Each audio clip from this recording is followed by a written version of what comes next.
सभी बहन भाइयों को नमस्कार। हम लोग ये जानते हैं कि अभी कुछ टाइम पहले 22 अप्रैल को पहलगाम के अंदर 26 टूरिस्टों को पाकिस्तान से द्वारा पालित पोषित उग्रवादियों द्वारा 26 टूरिस्ट की हत्या की गई, निरपराध टूरिस्ट की।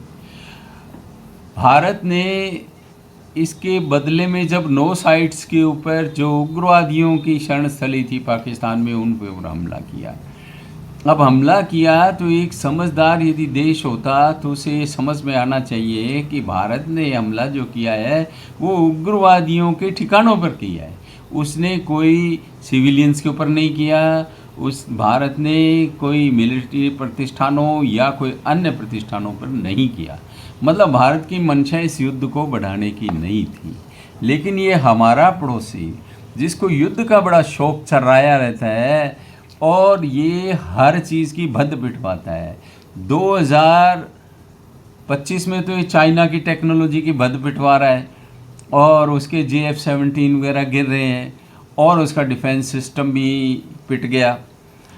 और जब 1965 की लड़ाई हुई तो इसने क्या किया, अमेरिका की टेक्नोलॉजी भी लोगों के सामने जग जाहिर करवा दी और पैटर्न टैंक वगैरह भी भारत ने इसके तहस नहस कर दिए। तो ये तो वही बात होगी कि बंदर के हाथ में उस तरह। इसे किसी नई टेक्नोलॉजी को अपनाना भी नहीं आता, डेवलप करना तो दूर की बात है भाइयों।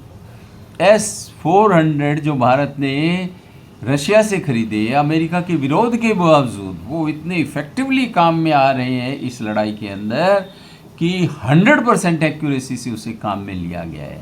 इसी प्रकार जो ड्रोन गिराने के भी एक जो सिस्टम है उसे CUAS बोलते हैं, उसको भी इफ़ेक्टिवली काम लिया और सारे के सारे ड्रोन और मिसाइल्स भारत ने नाकारा कर दी। इजराइल ने खुद ने इस बात की प्रशंसा की है कि 100% एक्यूरेसी का तो हम भी नहीं सोच सकते थे जो भारत ने अचीव की है। भाइयों, ये होता है जो टेक्नोलॉजी को समझने वाले, आधुनिक शिक्षा ग्रहण किए हुए लोग होते हैं, वो उसको ठीक से यूज़ कर सकते हैं। लेकिन जो है ही मदरसा छाप और जिनकी मानसिकता ही कोई 6ठी-7वीं शताब्दी की है और आगे वो बढ़ना ही नहीं चाह रहे, मदरसा छापी शिक्षा, मदरसा छापी लोग बाग और एक आसमानी किताब के सारे ये चलते हैं। इसके अलावा ये कोई भी अपना विकास या अन्य चीज़ें ये करना नहीं चाहते। अब पाकिस्तान ने भारत के 15 फौजी ठिकानों पे हमला किया, सब नाकारा, फिर सब बेकार हुई। मतलब सारा ये हमला बेकार हुआ इसका। अब भारत को फिर बदले में तो कार्रवाई करनी पड़ेगी ना, क्योंकि इसमें तो दुर्भावना है।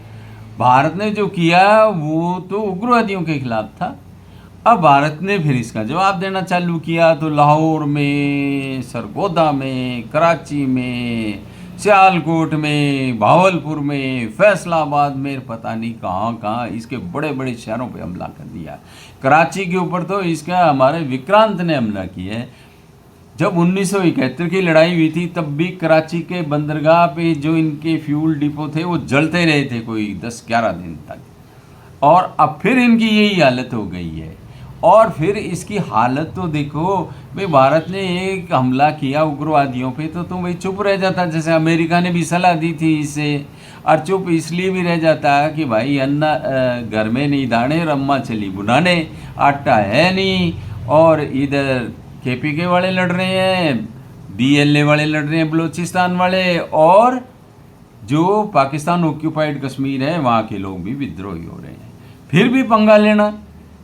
समझदार लोग तो ये कह रहे थे कि आगे ये बात नहीं बढ़ाएगा, लेकिन इनकी बुद्धि भ्रष्ट है। इनकी मिलिट्री का तो मोटो ही वो है क्या, जिहाद। तो जिहाद जब करना है और दिमाग चलता है आसमानी किताब से तो भाई ये स्थितियाँ समझ नहीं सकते।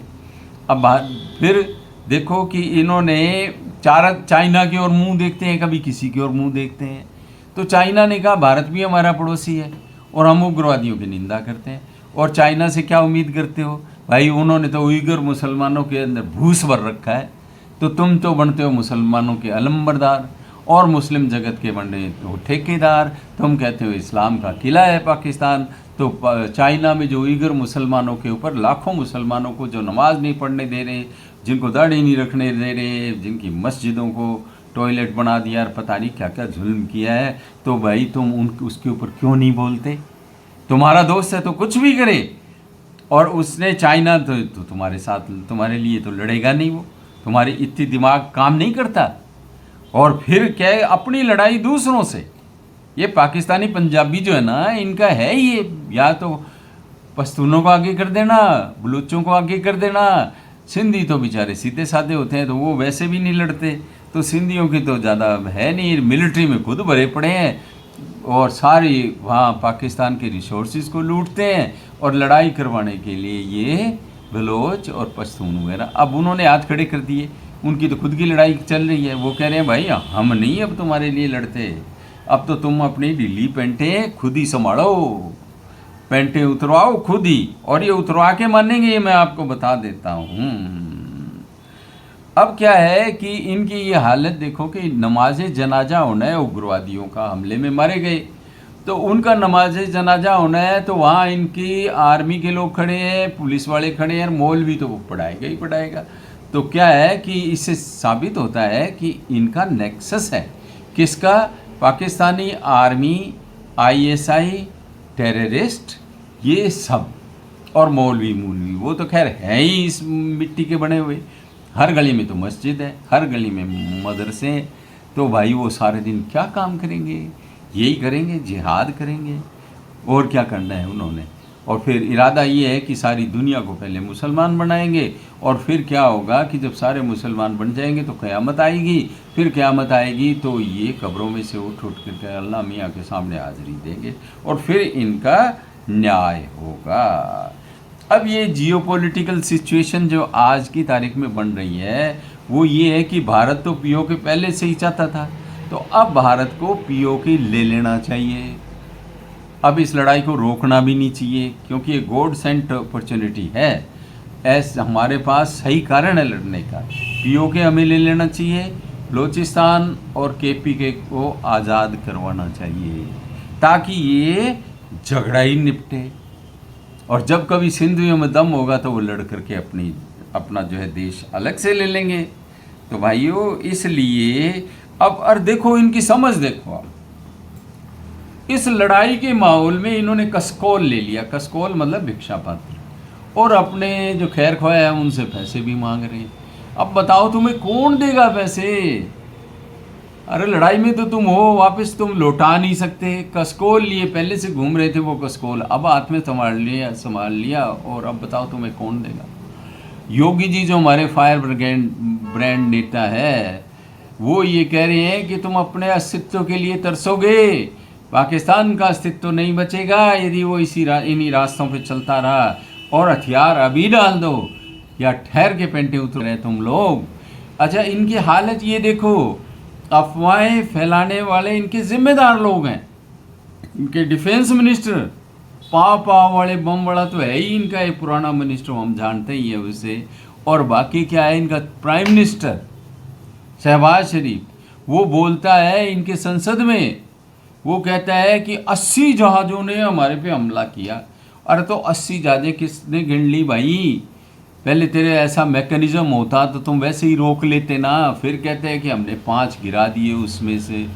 लोगों ने पूछा सोर्स ऑफ इंफॉर्मेशन क्या है, कि सोशल मीडिया है। तो सोशल मीडिया वालों ने बड़ा भारी वहाँ मतलब उनका नेटवर्क है, जो सोशल मीडिया सारे तुम्हें सूचना दे देंगे। तो भाइयों, ये अफवाह फैलाने में इनके खुद के लोग ही शामिल हैं। 1965 की लड़ाई में कह रहे थे अमृतसर में नाश्ता करेंगे और लंच जो है दिल्ली में करेंगे। तो इनकी तो माथा ही ख़राब है। अब इनका जब लड़ाई छिड़ गई है तो इलाज ठीक से करना चाहिए, 3-4 टुकड़े इसके कर देने चाहिए और ये हो जाएंगे। अब वो ये चौधरी बीच में ना कूदें अमेरिका वगैरह, और ख़ुद तो वो ओसामा बिन लादेन को और इनको कैसे ठोकते हैं, और भारत यदि ज़रा ठोके तो भाई शांति रखो, ये रखो। पहले सारा कहते हैं हाँ लड़ लो, हमें आपका पूरा अधिकार है। अब कहते हैं कि इसको फैलाओ मत ज़्यादा। अरे थोड़ी बहुत लड़ाई में तो फैलेगा ही भाई, मोहल्ले की लड़ाई भी बढ़ जाती है कभी कई बार। तो अब इनकी बात नहीं सुन करके मोदी जी को ये चाहिए कि इनके अस्तित्व को पूरा पूरा संकट कर दे, ताकि ये जिहाद की बीमारी को भूल जाएं। आप लोगों ने सुना, आप लोगों का बहुत बहुत धन्यवाद। और पसंद आए तो लाइक शेयर एंड सब्सक्राइब कर देना, कमेंट भी किया करो। मेरी सारी बातें सबको पसंद आनी ज़रूरी नहीं है, पसंद आए तो बता देना, ना पसंद आए तो भी बता देना। पुनः पुनः